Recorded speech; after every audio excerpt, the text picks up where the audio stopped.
on the amounts of heavy metals found in baby food. More than 100 baby food products were tested, and some of the results may be a little alarming for parents. So we have registered dietitian Amy Reed to join us now with what parents should take away from this report. Good morning. Hi, good morning. So kind of scary to hear that 100 different types of baby food have heavy metals in them. And the actual title was 95% of baby foods test positive for heavy metals. Ooh, that's an even scarier title, but there was some good information in the report. Okay, and you say it's not actually as bad as it sounds. Well, we have heavy metals like naturally occurring in our environment. In the past 10 years, there's more in the soil just because of some of the farming practices, and they've actually gone back and tried to eliminate the risk for having higher amounts of heavy metals. So some of the amounts have gone down, but they're still present.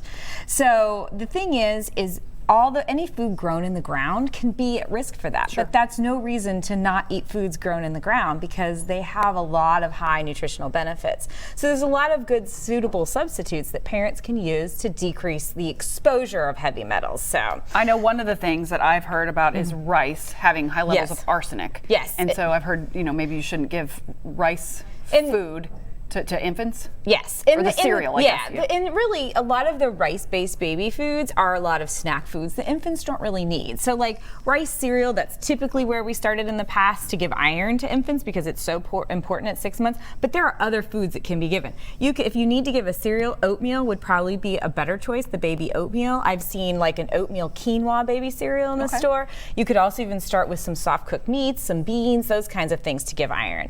The other one are the rice-based snack foods, which are the ever popular puffs, and then some of the rice teething biscuits.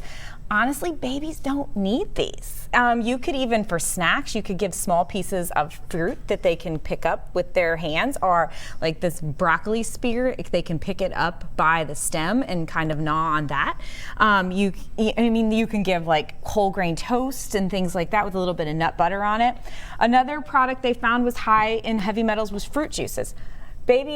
Kids less than 2 aren't supposed to have a lot of added sugar in their diet, like any. So this should not be a regular part of an infant's diet. So yes, it's something that's high in it, but we shouldn't really be giving it to them anyhow. Babies should really only be getting formula or breast milk. Then they had sweet potatoes and carrots were higher in heavy metals because they're grown in the ground. They're root vegetables.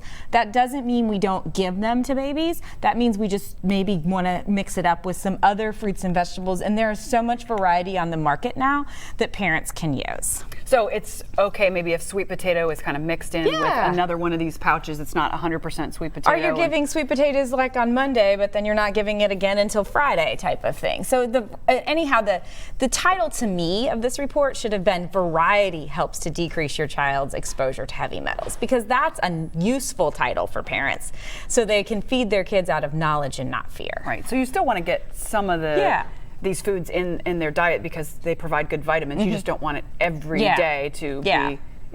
Or things like the juice, which you don't really need anyway. You don't need unless they're like sick or there's some special circumstance going on. Now I know we're talking about kids here, but should adults, should we be worried about our food as well? Well, the thing is babies are so small, so the higher amount, it's going to affect them a little bit more. But for adults, they say with rice that you may be looking the source of your rice. I know this goes against health standards, but white rice is typically less in arsenic than brown rice.